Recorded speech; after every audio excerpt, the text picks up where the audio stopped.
Are you looking for some really good breakfast recipes? Maybe you have a get-together this month, or you're just looking for something for a brunch. Boy, oh boy, have I got the best breakfast recipes for you. But make sure you stay till the end because I am giving a review on my freezer meal breakfast.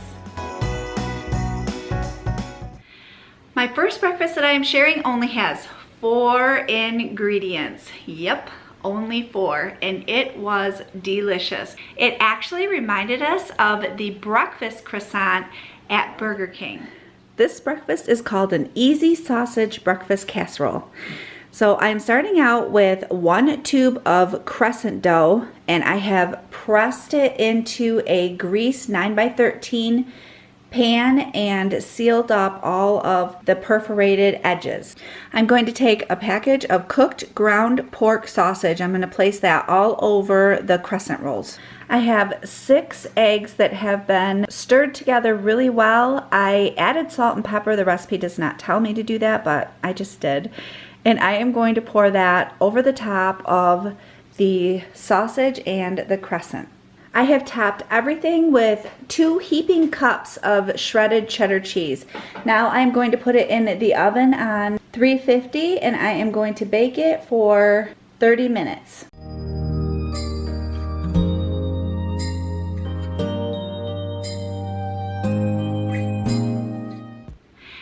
Oatmeal, cranberries, and apples are just so delicious together. And I found this super yummy baked oatmeal. It has apples, cranberries, and pecans in it. Jason raved about this one. I was a little worried because it's more on the healthy side, but don't tell anybody that it is, and they'll never know. For the baked oatmeal, you are going to start out with 2 eggs in a bowl. To that, you are going to add 2 cups of milk, a half a teaspoon of vanilla, 3 tablespoons of melted butter, 2 tablespoons of maple syrup. I'm just using regular pancake syrup because I don't have any maple syrup. I think it's going to be just fine. Adds the sugar it needs to it. You're going to combine these ingredients together. Then setting this aside, you're going to get another medium bowl, 2 cups of old-fashioned oats, a 1/4 cup of brown sugar, teaspoon of baking powder, a teaspoon of ground cinnamon, and it also calls for half a teaspoon of salt, which I already added. I am going to mix this up and then I'm going to add it to the milk mixture. At this point, I added the liquids to the dry ingredients, and now I'm going to add 2 Granny Smith apples that have been peeled, cored, and diced, a half a cup of chopped pecans, and a half a cup of dried cranberries. I'm going to mix these together, and then I'm going to pour it into a well-greased 2-quart casserole dish. I have my oven preheated to 325, and this will bake for 45 to 50 minutes.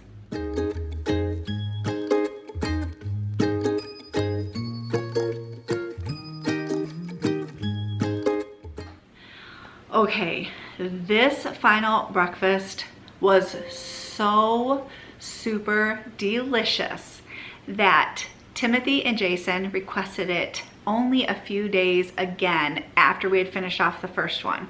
This is a sausage gravy breakfast pizza. Oh my goodness.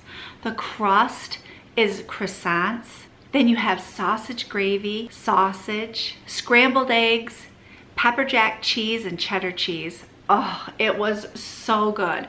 This one is definitely a favorite. For the sausage gravy breakfast pizza, the crust is crescent rolls. So I took 16 triangles, which is 2 packages of crescent rolls, and I placed them on a pizza pan and made a little crust around the edges. Now I have nonstick aluminum foil down on my pizza pan because mine has holes in the bottom of it and I didn't want anything falling into the oven. I have scrambled up a package of breakfast sausage, and I have made country gravy according to package. I have 6 eggs with 2 tablespoons of milk, salt, and pepper, and those are scrambled and waiting to be used in 1 second. So I added the sausage gravy right into the sausage, and I'm going to add this whole thing to the pizza crust. Now we're going to top this with the scrambled egg mixture.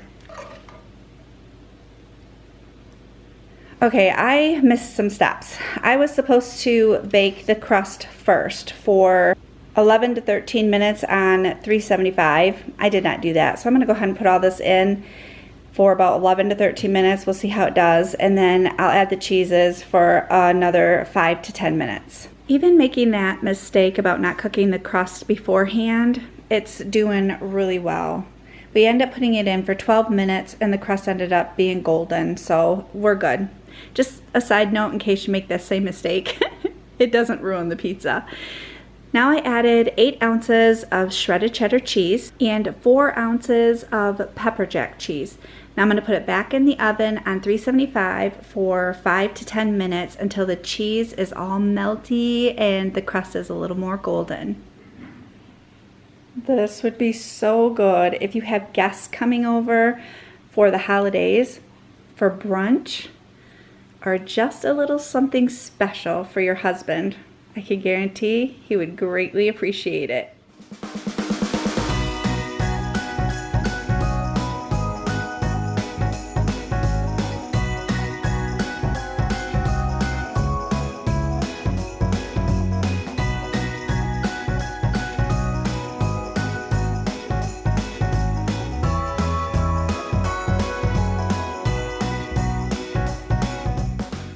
Recently, I had made my first ever breakfast freezer meals, and I wanted to tell you how each one of those turned out.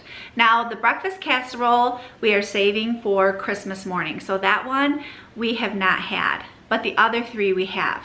The first one was a breakfast sandwich, and that one was made with an everything bagel.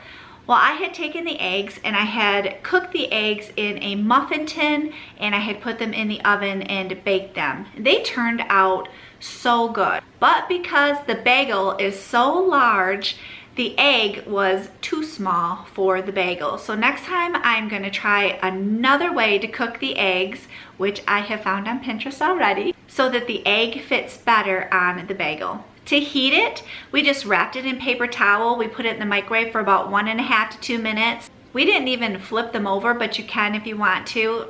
All the cooking just depends on your microwave. But they were really good. They were actually the very first thing that was gone. So I definitely need to make more of those. My second freezer breakfast meal was breakfast bowls. I had some sausage and eggs, a little bit of potatoes, and cheese in the bowls. We put a paper towel over the bowl and we put it in the microwave and we did it for 2.5 minutes, stirred it, and then did it for another 2.5 minutes. Again, this depends on your microwave. They were really good. The cheese melted really well. Everything cooked up really good. They were just delicious. And some of those mornings we would take a piece of toast and have some toast with it. It was a perfect breakfast, easy, quick. I will definitely be making those again. And my third freezer breakfast meal is the Western omelet quiche. Okay. In that video, I had stated that this was not specifically a freezer meal, but I went ahead and tried it anyway. I'm just brave, I guess. This was really good. I don't think I would turn it into a freezer meal next time, just for the fact that it overflowed, which I had it in a pan. I was very careful with it. It did take a very long time to cook. I thawed it out in the refrigerator for probably a good couple of days, 2-3 days, to make sure that it was fully thawed out, but it still took a very long time in the oven. It took it about 1.5 hours to cook in the oven, but oh man, was it good. We didn't have this one for an actual breakfast. We ended up having it for a dinner. It was just a really good quiche and I highly recommend this. You can freeze it, I'm not saying not to, but just be aware that it will take a lot longer to cook than if you just made it fresh. But oh yeah, I will definitely be making it again. I will have the freezer breakfast meals linked below. The recipes are in the description of that video. Thank you so much for joining me. I hope you have a wonderful day and enjoy all of this yumminess for breakfast or brunch. I will see you soon.